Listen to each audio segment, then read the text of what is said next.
आपकी बेटी की मैं शादी करवाना चाह रही हूँ, मेरी नज़र में रिश्ता है। तो उसने फिर मेरा सौदा लगाया वहाँ से एक भैंस के एवज़,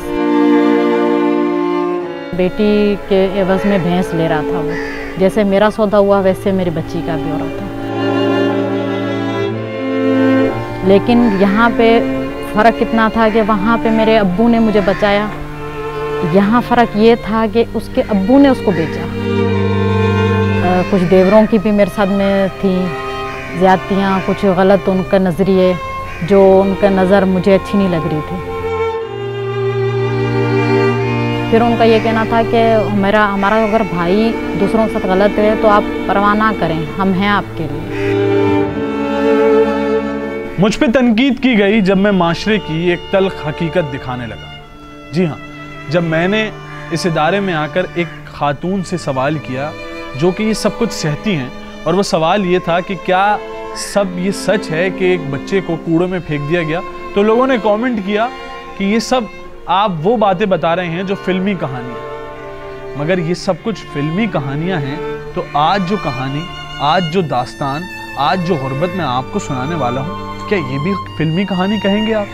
या मेटा स्टोरीज पर हम जो आपको दिखा रहे हैं वो सब फिल्मी कहानियाँ? मैं सवाल करता हूँ उन लोगों से जो लोग खामोश हैं, क्योंकि खामोशी ही उन जालिमों के साथ साथ देने का एक नुक्ता है।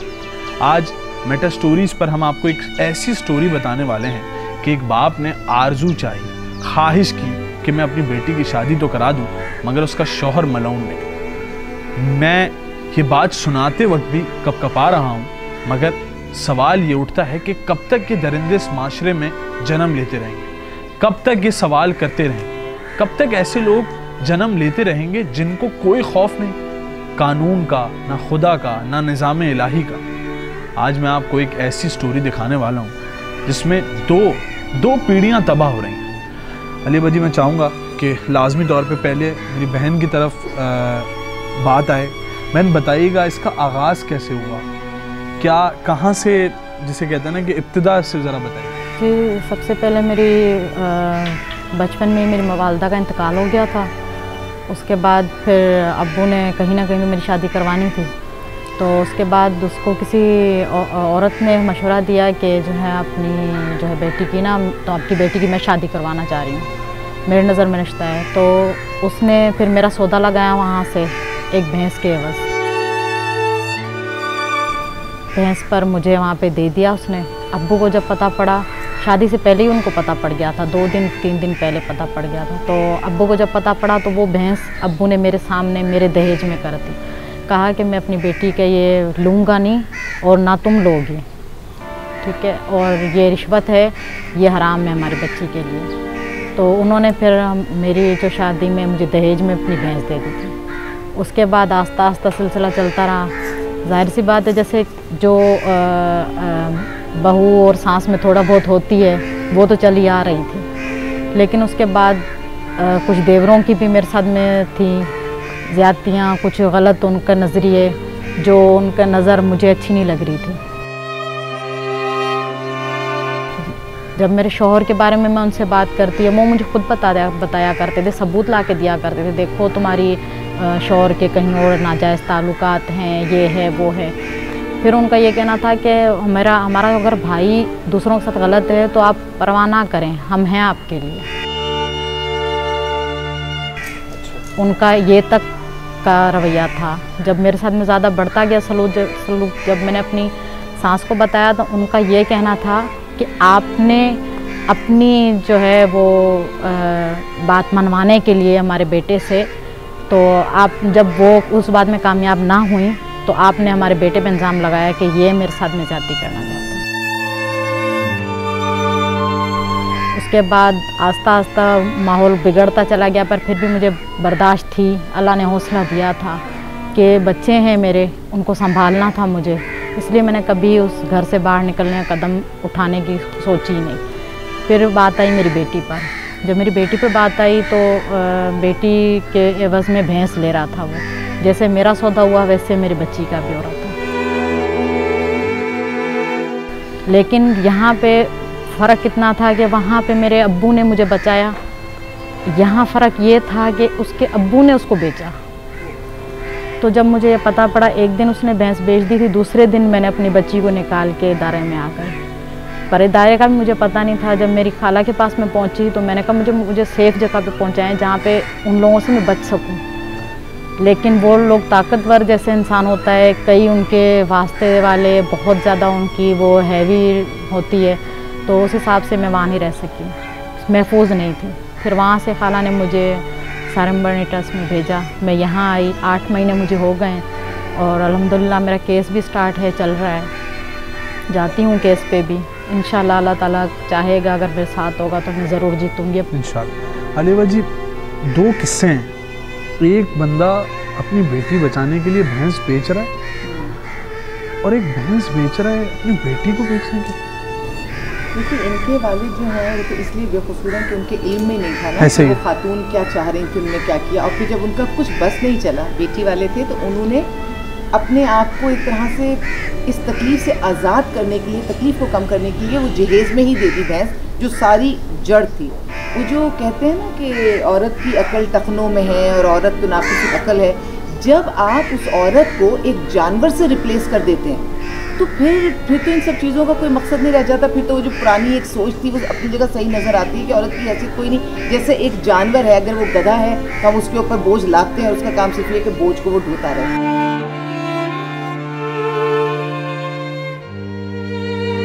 अगर मैं इनसे ज़ाहिर, मुझे इनके केस की एक चीज़ मालूम है, इनसे ये घर के सारे काम करती थी, इसमें कोई बुराई भी नहीं है। भरपूर इनका बहुत सारे, कितने अफराद थे बेटे आपके घर में? तकरीबन 25 से ज़्यादा थे। 25 अफराद। इतना बड़ा ही घर है, जितना बड़ा सेंटर है। और खाना वाना? खाना मैं पकाती थी, मैंने ही वो करना होता था, बनाना, तैयार करना। फिर मेरी सास बांटती थी, फिर उनको जहाँ तक अपने बच्चों को ज़्यादातर देना होता था वो देती थी।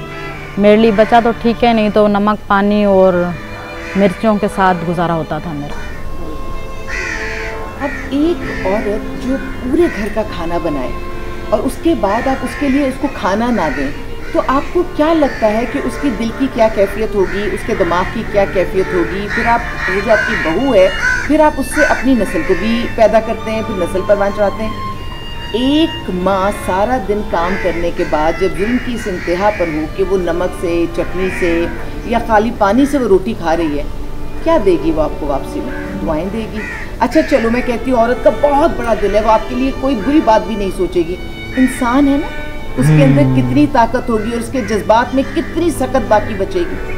ना चाहते हुए भी उसका रवैया आपके पोते पोतियों के साथ, आपके साथ क्या होगा। अच्छा चलिए, मैं ये भी बात नहीं करती, मैं इसको एक और तरफ लेके जाती हूँ। मैं इसको अल्लाह से रिलेट कर देती हूँ कि क्या अल्लाह उस घर पर करम रहम फरमाएगा जिस घर में एक औरत को बेचा जाए, ख़रीदा जाए, एक भैंस, एक उसके एवज़ एक जानवर के एवज़ उससे जानवरों की तरह काम करवाया जाए।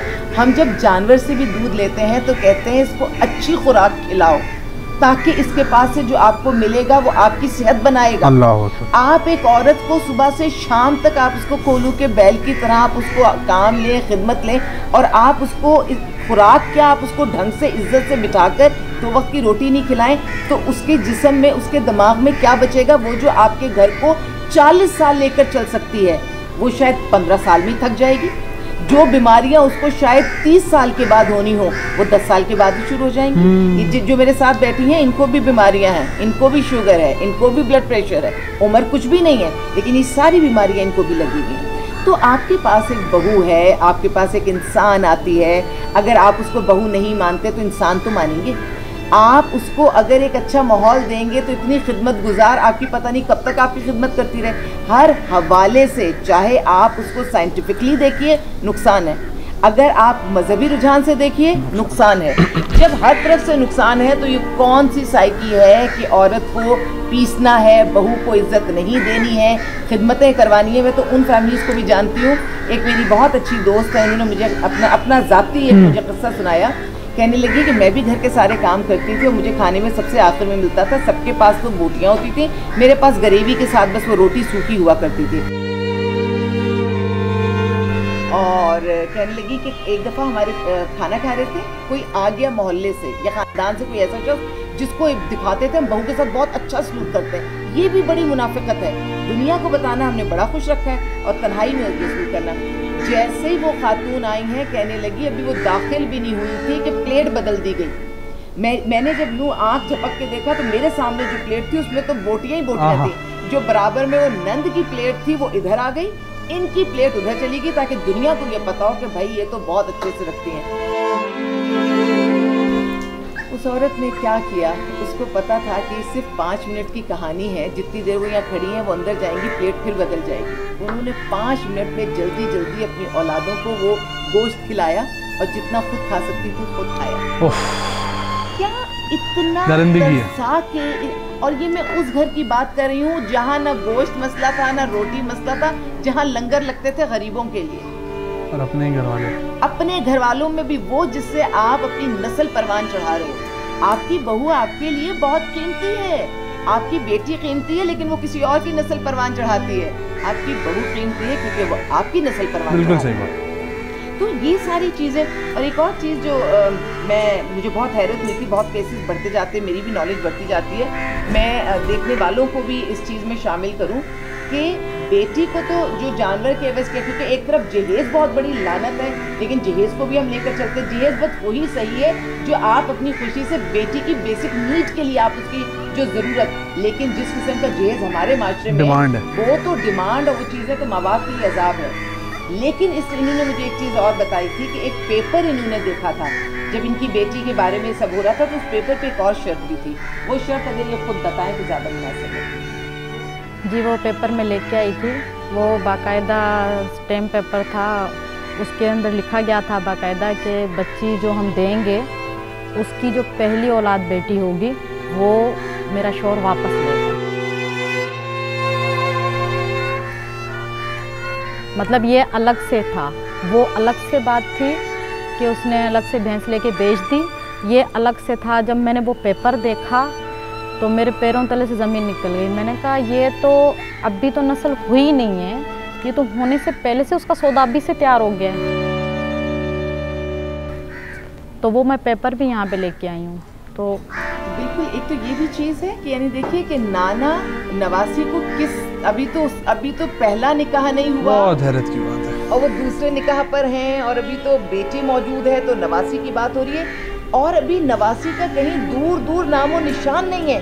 और नवासी के लिए कैसी नेगेटिव एक प्लानिंग हमारी शुरू हो गई है, आने वाली नस्ल को भी बेचना चाहिए। कि ये कायनात जो है ना, ये कायनात ऐसी है, आप किसी चीज़ को चाहत से पाना चाहें, पूरी कायनात उसके पीछे लग जाती है, उस मिशन के पीछे, कि वो चीज़ आपको मिल जाए अगर आपकी नीयत अच्छी है। अल्लाह भी ऐसे ही है, अल्लाह भी हमें कहता है कि तू जो मांगेगा मैं तुझे दूंगा, तू नेक नियति से मांग तो सही। अगर ये चीज़ पॉजिटिव है तो इसका एक्सट्रीम है ये दूसरा, कि अभी वो चीज़ वजूद में नहीं आई और आप उसके लिए इतने नेगेटिव हैं, तो कायनात आपके लिए क्या सोचेगी, उस रिश्ते के लिए क्या सोचेगी, कितनी नेगेटिविटी आएगी उसके अंदर। और ये सारी चीज़ें लिखत पढ़त में भी आ रही हैं, यानी ये लिखत पढ़त कौन सी अदालत में जाएगा, ये कागजात किस अदालत में जाके रखे जाएंगे कि मैंने अपनी बेटी को दिया, इसके एवज को जो जानवर लिया सो लिया, अब जो इसकी पहली बेटी होगी वो भी मुझे वापस मिलेगी। मेरे मुल्क में ऐसा कोई कानून ही नहीं है।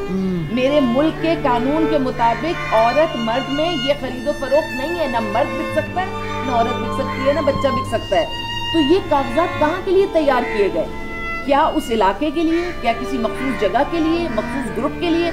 और अगर ये पेपर्स बनते हैं और ये पेपर्स कहीं रखे जाते हैं और इन पर अमल दरामद होता है और एक आम से प्रोग्राम करने वाले हम हैं और हम ये बात कर रहे हैं, तो ये बात हुकूमत के इल्म में होनी चाहिए, और अगर नहीं थी तो अब आ जानी चाहिए कि हमारी बच्चियों का इस्तेसार इस तरह से भी हो रहा है जो कि रुकना चाहिए। और अगर नहीं रुकेगा तो जो कहते हैं कि अच्छी माएँ दो तो अच्छी कौम मिलेगी, यहाँ तो अच्छी माएँ मिलने का मुझे इन हालात में तो मुझे हालात बहुत ख़राब लग रहे हैं। जो आबाद है इसकी शादी को कितने साल हुआ आपकी शादी को बेटे? 18 साल की शादीशुदा औरत आज अपनी 2 बेटियों के साथ यहाँ मौजूद है। अब इसकी वो बेटी जो अभी शादी के बंधन में बंधी नहीं है, उसके लिए सारी प्लानिंग है। तो ये माँ, इसके लिए क्या हम कहें, कितनी कामयाब माँ है। और वो जो अभी माँ बनी नहीं, जो अभी निकाह में भी नहीं आई, वो कैसी माँ बनेगी? तो कौन सी कौम हम मांग रहे हैं और कौम हमें ऐसे कैसे मिलेगी? तो ये बहुत सारे सवाल हैं जिसके जवाब मेरे पास भी नहीं होते। तो जिन सवालों के जवाब होते हैं वो तो मैं दे देती हूँ। और ये कोई अकेली बच्ची नहीं है, जितने भी केस स्टडीज आती हैं सैकड़ों बच्चियों में चंद बच्चियां होती हैं, चंद खवातीन जो इतना हौसला करती हैं, आती जो हैं, बता बैठती सकती हैं, बात करती हैं, वरना अपनी इस तरह की बातें करना कोई मामूली चीज नहीं है। और उस पर भी अगर अमल दरामद ना हो, उस पर भी कोई ना सुने, उस पर भी सुनवाई ना हो, तो ये बहुत बड़ी ज़्यादती है। ऐसे ख़वातीन हज़रात, मुझे लगता है कि अब हमारी जिम्मेदारी बनती है कि हम इस पैगाम को आम ज़रूर करें। जो लोग ये सवाल करते हैं कि कब होता है ऐसा माशरे में, ये सब मीडिया जो है वो सिर्फ झूठ दिखाता है, या ऐसे सोशल वर्कर्स या ऐसे समाजी लोग समाज के लिए काम नहीं करते, मीडिया के लिए काम करते हैं, तो उनके लिए ये जवाब है। आज इस माशरे में वो लोग जी रहे हैं जो आने वाली नस्लों को भी बेच रहे हैं, तो मुझे लगता है कि मुझे इस माशरे में नहीं रहना। अगर आप चाहते हैं कि इनको इंसाफ मिले तो इस वीडियो को लाजिम शेयर कीजिएगा। बहुत शुक्रिया।